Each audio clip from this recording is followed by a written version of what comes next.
Xalqaro Sharqi Turkiston Tashkilotlar Birligi a'zosi Sharqi Turkiston inson haqlarini kuzatish jamiyati Turkiyadagi yerlik tashkilotlar bilan hamkorlashib, aslida Sharqi Turkiston munbiri qurib chiqqan bo'lib, munbar xalqaroda yolg'onchilik kuni deb tanilgan 1-aprel kunidan foydalanib, Xitoyning Sharqi Turkistonda ijro qilayotgan irqiy qirg'inchilik jinoyatiga qarshi xalqaroliq jamiyatga diqqatini tortish maqsadida chaqchaq emas, irqiy qirg'inchilik shuari bilan Istanbul boshchiligida Turkiyaning barliq viloyat, shaharlarda Xitoyga qarshi zo'r ko'lamli faoliyat o'tkazdi.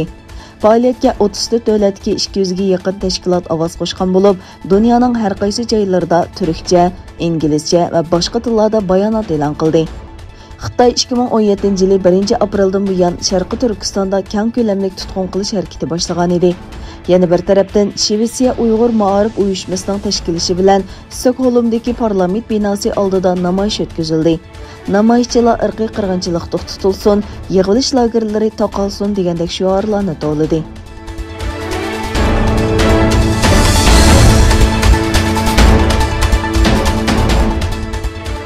Amerika Davlat Majlisining Cumhuriyetchilar partiyasidan bo'lgan a'zosi Michael Waltz Xitoyning Uyg'urlarga yurgizayotgan zulmlari intayin yirginishlik degan. O yaqinda Xabarlar haftaligi jurnalining ziyoratini qabul qilib, Xitoy hukumatining Uyg'urlarga tutgan muomalasi ilgari Rivanda, Sudan, Bosniya va natsistlar Germaniyasida yuz bergan milliy qirg'inchilikqa o'xshaydi degan. Amerika Davlat Majlisining a'zosi Michael Waltz yana mundaq degan: bir millatning yer yuzidan yo'qotish uchun shu millatning avlod qoldirishining oldini olish va keng ko'lamli bosqinchilik harakati yurgizib, ularning genlarini buzishni planlash intayin yirginishlik bir ish. Michael Waltz so'zida Xitoy hukumatining navbatda o'zining zo'r iqtisodiy kuchidan foydalanib turib, Amerika shirkatlarining irqiy qirg'inchilikqa qarshi so'z qilishini to'sishga urinayotganligini ayblagan. Shuning bilan birga, u yana o'zining ko'p qatim Xalqaro Olimpik komitetidan 2022-yillik qishliq olimpik tanharakat musobaqasini boshqa davlatga yo'tkazishni talab qilganligini aytgan.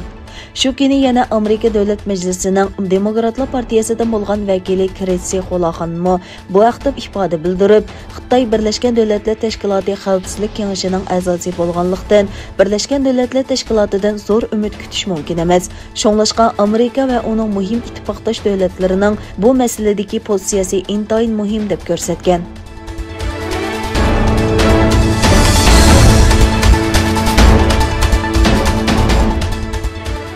Xitoyning Fransiyada tarqatish huquqiga erishgan davlat kanalida Uyg'urlar uchirgan zulmni inkor qilish uchun saxta Fransiya muxbirlari bilan tashviqot qilganligi oshkorlandi.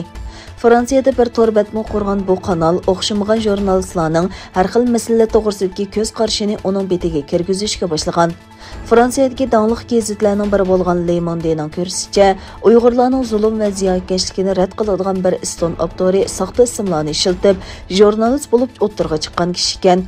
Axborot a'zolari o'zini mustaqil jurnalist deb tanishtirgan Lorene Bialman ismli kishining axborot kartasi yo'qligini Fransiya kasbiy jurnalistlar komitetining a'zosi emasligini bayqagan.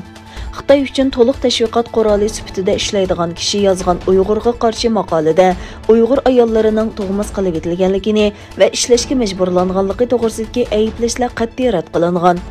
Biamund yana Uyg'urlarning yig'ilish lagerlariga qamalmaydiganligini hamda uning 2014-yildan 2019-yilgacha bo'lgan oraliqda atalmish Shinjongni sonsiz ziyorat qilganligini va Uyg'urlarning bu rayonda xo'shal yashaydiganligini ilgari surgan.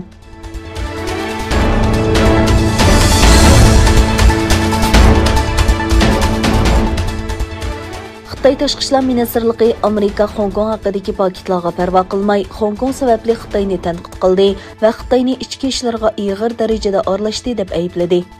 Amerika Tashqi ishlar ministri Antony Blinkenning Beijing hukumatining Hong Kong alohida ma'muriy rayonining yuqori darajalik avtonomiyalik qurilmasini qalaymaqonlashtirayotganligini tanqid qilishga qarata, Xitoy Tashqi ishlar ministrligi Xitoy taraf bu ahvoldan qattiq norozi bo'lib, qat'iy qarshi turadi deb inkas qaytardi. Ministerlikning bayonotiga Amerikaning Hong Kongning alohida imtiyozlik o'rnini bekor qilish tahdidining bu rayonning taraqqiyoti va gullanishining oldini ololmaydiganligini ko'rsatib, Amerikani Hong Kong ishlariga aralashishni to'xtatishga chaqirdi. Blinken tönögün özlerining Hong Kong siyosat qonuniga asosan Amerika parlamentiga qilgan yillik xitobnomasi to'g'risida yozgan yozma bayonotida Hong Kongning yerlik qonun bo'yicha bo'lishi kerak bo'lgan avtonomiyalik qurilmasining Beijing tarafidan bekor qilinganligini bayon qilgan.